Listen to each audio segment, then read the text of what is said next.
wabarakatuh. Perkenalkan, nama saya Nur Sadah dengan NPM 2562109162. Saya dari Program Studi Pendidikan Bahasa dan Sastra Indonesia FKIP UIR. Yang terhormat Ibu Nurul Musyarofah SHI selaku dosen pengampu pada mata kuliah Ibadah dan Muamalah. Di video kali ini saya akan menjelaskan tentang materi muamalah. Yang pertama yaitu materi mengenai harta dan akad. Harta atau yang kita kenal juga sebagai mal adalah segala sesuatu yang memiliki nilai, dapat dimiliki, dimanfaatkan, dan dibenarkan oleh syariat Islam.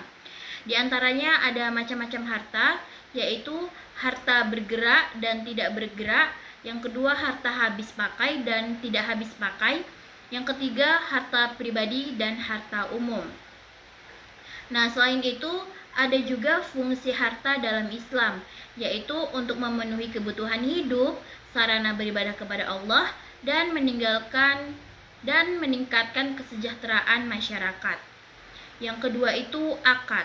Nah, akad adalah perjanjian atau kesepakatan antara dua pihak atau lebih yang menimbulkan akibat hukum.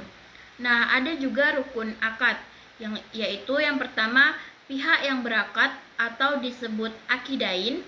Yang kedua objek akad atau yang disebut ma'qud alaih. Yang ketiga yaitu ijab dan qabul. Nah, syarat akad yaitu dilakukan secara sukarela, objek akad jelas dan halal, tidak mengandung unsur penipuan ataupun paksaan. Nah, tujuan akad ini sendiri adalah menciptakan kepastian hukum, menjaga hak dan kewajiban para pihak. Materi yang kedua yaitu mudharabah atau kerjasama dan pinjam-meminjam. Nah, mudharabah itu sendiri artinya adalah kerjasama antara pemilik modal atau sahibul mal dan pengelola usaha atau mudharib, di mana keuntungan dibagi sesuai kesepakatan. Rukun mudharabah itu ada yang pertama pemilik modal, yang kedua pengelola modal, yang ketiga modal, yang keempat usaha, dan yang kelima kesepakatan pembagian keuntungan. Nah, ketentuannya yaitu kerugian ditanggung pemilik modal jika bukan karena kelalaian dari si pengelola. Yang selanjutnya ketentuannya itu keuntungan dibagi sesuai nisbah yang telah disepakati oleh kedua belah pihak. Yang kedua yaitu pinjam meminjam atau qard.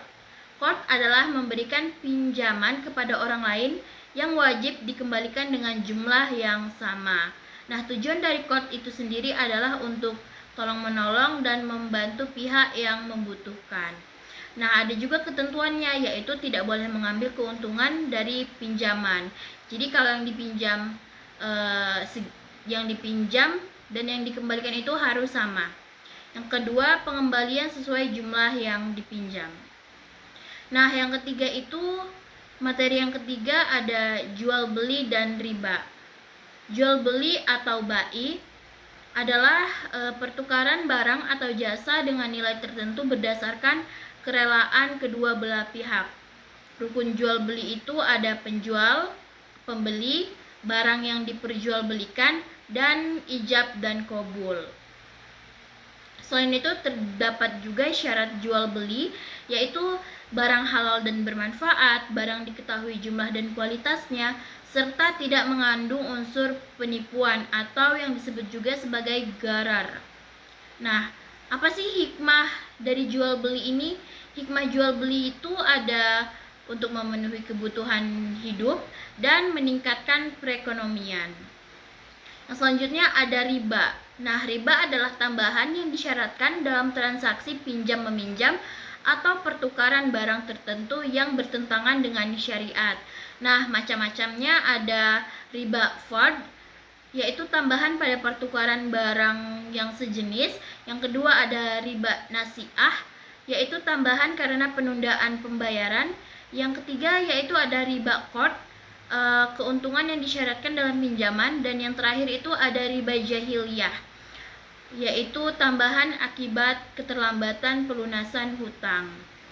Apa sih dampak dari riba ini?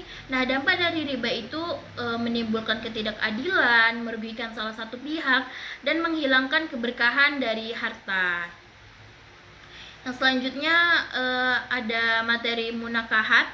Nah, munakahat itu sendiri adalah hukum Islam yang mengatur tentang pernikahan dan kehidupan keluarga.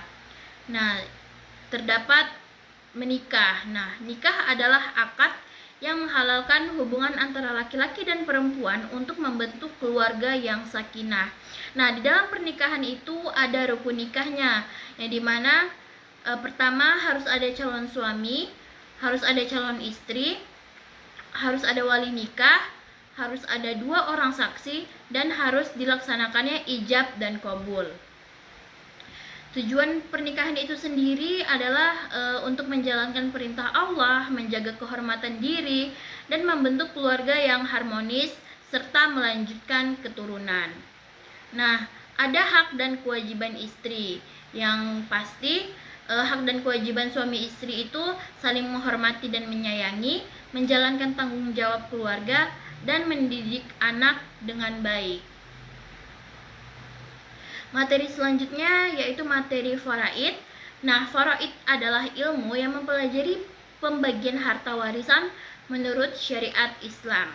Nah, pengertian warisan itu sendiri adalah harta peninggalan seseorang yang telah meninggal dunia dan diberikan kepada ahli waris yang berhak. Nah, sebab mendapat warisan itu karena yang pertama ada hubungan darah atau nasab, yang kedua ada hubungan pernikahan, dan yang ketiga memerdekakan budak atau yang biasa disebut wala.